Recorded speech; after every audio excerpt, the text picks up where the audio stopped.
Tonight's feature artist is King of the North, one of, I guess, Melbourne's stalwart bands. They've been around for ages, these guys. It's a two-piece outfit. If you've yet to see them live, then you have seriously missed out. Shame on you.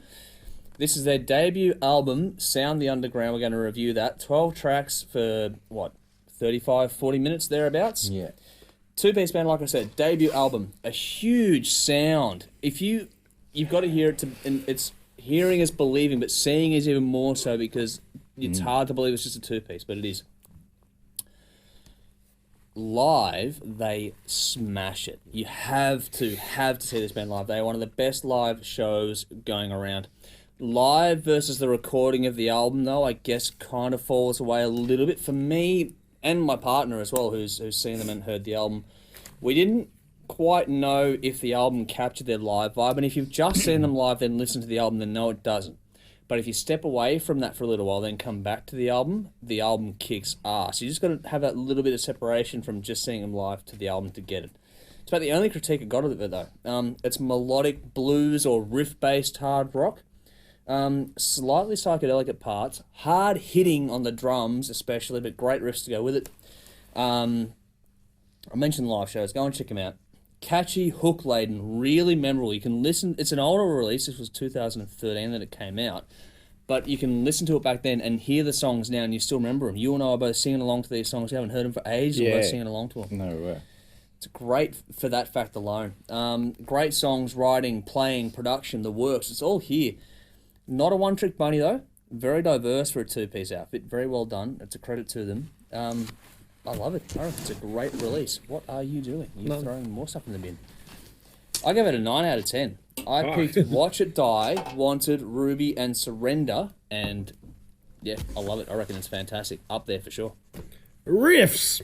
Yep. I heard Skid Row. Oh, Really? wow. Yeah, like Slave to the Grind kind of. Yeah. It was fucking. I wouldn't go that heavy, but no, I get well, what you're there are saying. some heavy, like I don't know. There are heavy just- riffs on just there. Kind of reminded me of it for some reason. Okay, I cool. like it. Production suits the style, and I love the use of the word "fuck." But you're far off my fucking record. Yeah, a long way off your record. 7 out of 10. Very good, buddy. Yes. 7-year-old man there. 70s, watch that. 70s influenced, but Definitely. modern sound. The harmonies are fantastic. Love it. Yeah, both members do the vocals, which Yep. is awesome. Danny, the drummer, reminds me of John Bonham or Venom, who used to be in Actually, Electric Mary. yeah, I completely agree with that. That's a Yeah. big call, but I agree with it. Yep. Really good drummer. Fantastic. You've got to drummer. see him live to fully get it, though. Yep. Higgs. Is it Higgs? Higgsy, yep. Higgsy, the singer. He's got a great voice. The riffs are very hypnotic. Production is excellent. The songs are really well written. They're just a really fine blues-based rock band. They've got a massive future. They need to bring out a new album, though. That would be nice, but I know what they're doing, and that's pretty cool, too. I was lucky enough, actually, to see this band live on either their very first gig or one of their very early you gigs. told They us about this played one. a gig with my old band, Dead Star Renegade, and when they were setting up, we were looking at them thinking, there's just two dudes there, drummer and a guitarist, and where's the bass player and what the hell's going on? And then they started playing, and mate, all of our jaws just dropped, I reckon, hit the floor. They were fantastic. They've got a big sound. It's a massive sound. I still don't know how he does the whole, he's playing guitar, but there's a bass coming out of one of his amps, and I know he's mucked around with pedal boards and all sorts of shit, I think, to try to get whatever the sound is that he's got. Well, maybe we asked him in the interview. We'll know that shortly. Yes, I hope you do. And because I want to know. And it's really well done. It's a bloody good album, 9 out of 10. Like he says, you've got to see them live. Because live, they're amazing. You look at these two blokes and you wonder how the hell they're getting that sound. I reckon they could fill any room with that sound too. Yeah. And I'm not talking it up. I'm just saying I reckon they could fill any room with that sound. Awesome band. 9 out of 10. All the songs are great. Just want something new, but that's all right. It'll come. It'll come. Well, anyway, we'll go to the interview and give you a taste of their music as well, and we'll come back and wrap this up. Tonight we're joined by Higgsy from King of the North. How are you? Good. That's Thanks good. for having me. No worries at all. So first of all, for the people that don't know who you are, introduce yourself and what part you play in the band. I'm Higgsy, and as you said, and I play guitar and I sing. in King of the North and we're a two-piece band. You've got your album Sound the Underground. You released that in 2014 locally, but it's had a resurgence of sorts by recently being released in Europe for the first time. Yeah, it doesn't want to die. It wants us to play those songs for the rest of our lives at every show that we can. Which is actually it's a great thing really, because we were at the point of recording something new here and taking that time out. But it got picked up by a label in France and released this year, and it's been going really well. So we're about to head over there and sort of start the same assault on their live scene that we sort of did here. Now, you're a two-piece, like you said at the start, and one of the things that Jimmy in particular wants to know is how the fuck you get your sound ball so goddamn huge when you're playing live. Because for a two-piece, you have a very big sound, and it's hard to capture that on the record, but live, you're a different beast entirely. So just go through, I guess, I don't know if it's gear or how you go. It's there on the record, but the thing is, you're not hearing it at 120 decibels. Yeah. You know, you've got the option to put it down to 60. You know, that's the difference. But if you turned it up and you had a pretty good sound, you had like $100,000 sound system like what we hear when you hear us live, then you'd be like, fuck. But how I do it, well, that's the whole premise of why the band got together. We never, you know, I was living in Melbourne at the time. I'd moved over here from Adelaide. Danny was still living in Adelaide, and I just showed him this idea that I had to make one guitar sound like it was two guitars and a bass from just one guitar. And at the time we went, oh, you know, two-piece bands, like that, they're not really bands. You know, we weren't really fans of two-piece. To me, Jackson Firebird was the first band two-piece that I ever saw that I went, shit, this could be a really cool thing. They're you know, a good band. They're great, yeah. So, went back to Adelaide, showed him the idea, blew his mind, and then we went back, and then we went our separate ways. And then he contacted me again, and we stayed in contact about, oh, you know, let's maybe do that thing again. And then we finally got together and started doing it. And it was just over a Christmas break that I went back to Adelaide to see my mum, family, and all that sort of stuff. And me and Danny jammed for a couple of weeks. And a friend came around and said, dude, you got to do a gig with this stuff while you're in town. This sounds insane. So we did that. And then a friend was at the show and said, you got to come around and record it. And it just sort of happened serendipitously out of that. So then we then made the band. So that's what started the band, is actually that idea. Wow. Okay. So we never went, oh, let's make a two-piece. Two-pieces are real hot at the moment. It was just sort of, to us, two-pieces weren't real bands. And that's, I think, why when I first showed Danny the idea in 2009, after I got back from Europe, we were both just like, oh, yeah, that's the idea, but I'll go back to playing in my band now and you go back to playing in your band because, you know, two pieces aren't real bands, you know. So it took a long time for it to go, we can actually do this. And it was actually everybody else just going, holy shit, you know, and that's why we kept doing it, because, I don't know, King of the North is seriously its own animal, and we're just sort of part of this thing that's just sort of going like this, and we're just like, okay. So in support of the tour coming up, you've got a special gig. Yeah. So plug away. Have at it. Okay. We're doing our European tour fundraiser at the very, very awesome Cherry Bar. They've cleared their calendar and let us put a date on at the Friday, the 26th of June, which is pretty soon. And yeah, we're just going to have a good night, have a party. It's really a celebration of the fact that we're going, that our album's been released and been received really well, and the last headline show that we're going to be playing in Melbourne, probably for the rest of the year. You know, people have been giving us a John Farnham thing for a while, going, I've heard you guys say you're doing your last show about 80 times.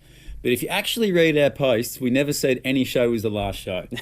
And it might have said this is the last show in Brisbane, this is the last show in Adelaide, stuff like that. But and even with this one, we said this is probably going to be the last show, because we had our last show and then we got offered the Red Fang tour. And what are you going to do? Go, no Red Fang, no. Not going to happen.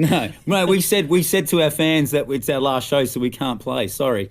So that was a great tour, by the way. But yeah, so it's probably going to be our last tour, but you never know what's going to come up. But the deal is we're away for pretty much the bulk of the year. We don't get back to November, and we're doing a fundraiser. We're going to play our album, Sound the Underground, from start to finish. Oh, nice.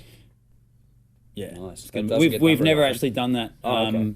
We did it privately for the Possible Pledges. That's help fund our album, Legends. Thank you again. We did it for them at a private show. We haven't done it publicly yet. So, yeah, we're going to do that. And then we're going to do a bunch of requests and covers. And we're already getting a lot of requests because of the Zeppelin cover that we just put out. That I just had sitting on my hard drive. I didn't even realise that it was sitting there. Scott Kingman from the Screaming Jets gave it to us when we were at his house. And that was back in March. And he's like, oh, check this out. Because, you know, he was playing at the festival that day. And has his Mrs. Lindy, who's a legend as well. She helped like organise the whole festival. She pretty much runs it. So Okay, cool. yeah, and had that. So put that out now. A lot of people are requesting us to play that one. So we're going to be playing that one, heaps of other tunes. It's going to be a really good night. We're going to have we're going to be auctioning off some stuff like test pressings of our vinyl, which no one else in the world apart from me has owned. I don't even think Danny's got some. I was telling him, and I said, he's like, I'm like, do you have any of these? He's like, nah, I don't. I said, well, yeah, we're going to sell them. So we're going to sell those. We're going to auction off some other merch stuff, and it's just going to be a really good night. We've got Sheriff supporting us, who are awesome. Yep. So it's just Sheriff opening up the show, and then we're playing for about 90 minutes. And You're going to be knackered after that. yeah, bring some little earplugs. So our standard show has been getting up to around 80, 85 on our headline shows on the last few tours we've done. Nice. Yeah, it's good because when you get to play like the Red Fang tour and you got like 35, 40 minutes, it's just like, it's really easy. Yeah. So, but we feel like we can really get what the band is about. Sort of show the diversity, of the band by doing a longer set. Yeah. So, yeah, the Cherry Bar gig, Friday, June 26th, Cherry Bar. What is coming up for King of the North over, say, the next 12 to 18 months? 12 to 18 months. Okay, let's pretend I'm really organised and I know what we're doing. Okay, so in July we go to Europe. In August we're doing some promotional stuff, which I can't talk about yet. Yep. In September we're touring Europe through to November. And then in December, we've got tentatively another tour lined up for somewhere else that I can't say yet. And then somewhere in there, I'm going to get married. And then after that, we're going to be heading back over to Europe and then recording a new album somewhere. We would have already had the new album well on the way, but I had you know how you've got the iPhone voice memos? Yep. I had about 50 to 60 of those of recorded songs that just jams and guitar riffs and vocal melodies, and then things we'd elaborated on in a jam room and just, you know, put it on with Danny there. I had my phone, my wallet, my laptop, and all my hard drives stolen when we were on the Mark of Cain tour last year. That was another awesome tour, actually. Yeah. I love that band. Yeah, and that pretty much cleaned us out. You know, if you asked me to play any one of those 50 tracks, I could probably remember 5, you know, and there was some deadly shit on there. It was only, like Danny was saying a couple of weeks before, he was like, far out, man, like, we've got, like, you've pretty much written our whole next album. It's all there. And I'm like, yeah, I know, wicked. We just got to get together and put it all together and, you know, sweet, gone. So we've had to sort of start again. So I've been busy, you know, being the only, you know, harmonic instrument in the band. It's pretty much all up to me to write the songs. So between everything else I do for the band, and sometimes I get to eat. So Sleep's a commodity you don't get much of. yeah. What's that? Yeah, I don't know. These aren't painted on, but yeah. So we have been writing some riffs, and we might actually get a little bit of time in Berlin. I got a friend over there who's got a studio and is pretty keen for us to come in and lay down some stuff there. So even if we can use that as a bit of a songwriting exercise. Nice.